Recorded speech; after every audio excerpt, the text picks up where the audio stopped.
Már 5 éve, hogy építkezésben dolgozom. Amikor a munkában vagyok, több építőanyagot kell vágnom. Például követ, betont, vasbetont, téglát, és ez meg mindenre jó.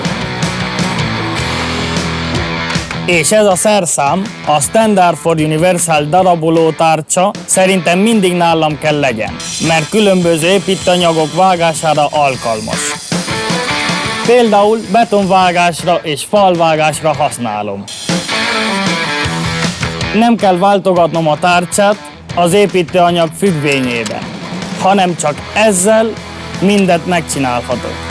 Zseniális, mert sokkal kevesebb idő alatt megvagyok. Egy másik érv, ami mellette szól, az, hogy nagyon sokáig jó. Ezek miatt a gyémántok miatt.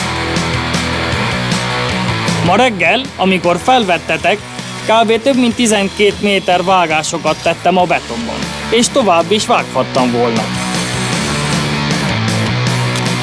Ahogyan használódik, újabb gyémántok jönnek elő, ezért tovább lehet vele vágni. Persze, ha jól használod.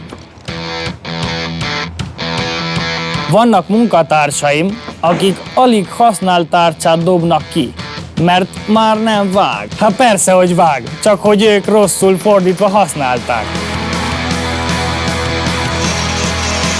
Ennek a tárcsának nagyon jó a teljesítő képessége. Sokoldalú, biztonságos, nagy ellenálló képességű, és nem is drága. 100%-ban ajánlom.